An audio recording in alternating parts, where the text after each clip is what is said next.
The Lockheed SR-71 Blackbird is not just an aircraft. It is a legend, a machine that pushed the boundaries of speed, engineering, and human ambition. To this day, decades after its retirement, the Blackbird remains the fastest air-breathing manned aircraft ever built. But how did this incredible machine come to life? Why was it created, and what made it so unique that no plane has ever truly replaced it? This is the untold story of the SR-71 Blackbird. The Cold War was a time of tension, secrecy, and constant one-upmanship between the United States and the Soviet Union.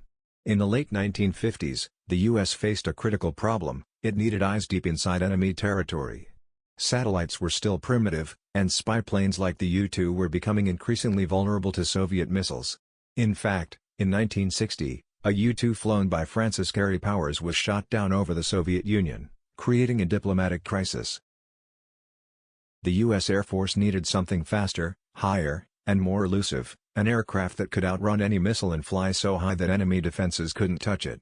The task fell to Lockheed's legendary Skunk Works division, led by the brilliant engineer Clarence Kelly Johnson. His team had already designed the U-2, but this new challenge required a leap into the unknown. The result would be the SR-71 Blackbird. Designing the Blackbird was like designing a spaceship for Earth's atmosphere. This aircraft would cruise at over Mach 3, 3 times the speed of sound, and at altitudes above 85,000 feet. But flying that fast created enormous problems. At Mach 3, the airframe would heat up to over 600 degrees Fahrenheit. Standard aluminum would simply melt. The solution was to build the aircraft almost entirely out of titanium, a metal that could withstand the heat. But in the early 1960s, titanium was scarce, and ironically, much of it had to be secretly imported from the Soviet Union, the very country the plane was designed to spy on. The Blackbird's shape was also revolutionary. Its long, sleek fuselage and sharp chines gave it a futuristic look, while also reducing its radar signature. This was one of the first aircraft ever designed with stealth in mind, decades before stealth became mainstream.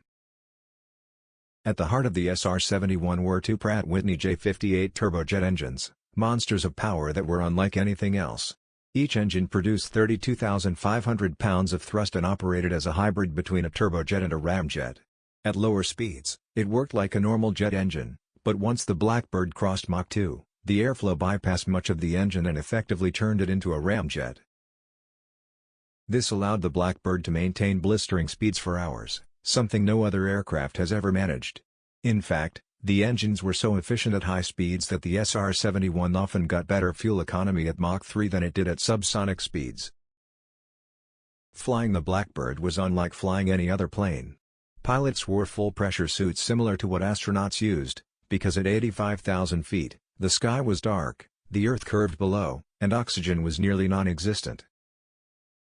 The cockpit was cramped, hot, and filled with dials and gauges, but the pilots described it as exhilarating. They would often take off from bases in the United States, refuel in mid-air, then dash across hostile territory at speeds no missile could catch. Soviet radar operators would watch the Blackbird appear on their screens, fire missiles, and then watch in frustration as the aircraft simply outran them.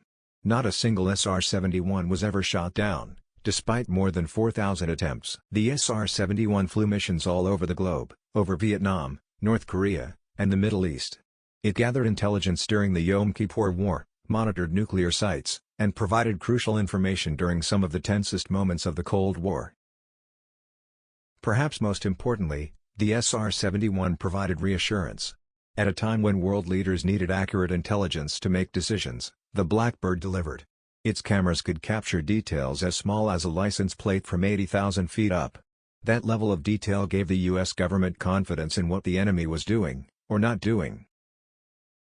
The Blackbird was a record-breaker in every sense.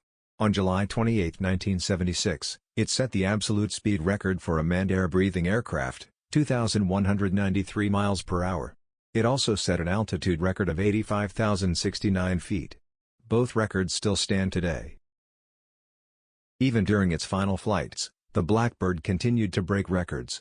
In 1990, when it was being delivered to the Smithsonian's Air and Space Museum, it set 4 speed records on a single flight across the United States, including Los Angeles to Washington, D.C., in just 64 minutes.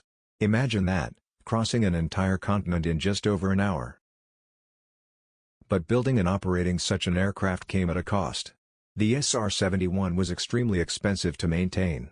Its engines, titanium body, and complex systems required constant attention. It also leaked fuel on the ground, by design. The Blackbird's titanium skin expanded during flight, sealing the gaps, but on the ground, it dripped fuel like a sieve. As satellites became more advanced and budgets tightened, the Blackbird's days were numbered. In 1998, the SR-71 was officially retired. Its speed and altitude remained unmatched, but the world had moved on to different technologies. Even though it no longer flies, the SR-71 remains a symbol of human ingenuity and ambition. It represents a time when engineers dared to push boundaries, when the impossible was made possible with slide rules, drafting tables, and sheer determination. The Blackbird inspired generations of pilots, engineers, and aviation enthusiasts.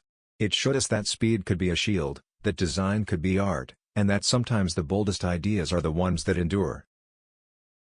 To this day, when people see the SR-71 in museums, they are struck by its size, its beauty, and its aura of mystery. It looks less like a plane and more like something out of science fiction. And perhaps that's the best way to describe it, a machine that belonged to the future, yet existed in the past. The Lockheed SR-71 Blackbird was more than a spy plane. It was a masterpiece of engineering, a guardian of peace during a dangerous time, and a reminder of what humanity can achieve when it dares to dream big. Its records still stand, its legend still grows, and its story still inspires. And now, it's your turn. If you enjoyed discovering the untold story of the SR-71 Blackbird, make sure to hit the like button, share this video with fellow aviation enthusiasts, and subscribe to Airborne Atlas for more stories of the aircraft that changed our world. Don't forget to ring the bell icon so you never miss our next journey into the skies. Because here at Airborne Atlas, the sky is not the limit, it's just the beginning.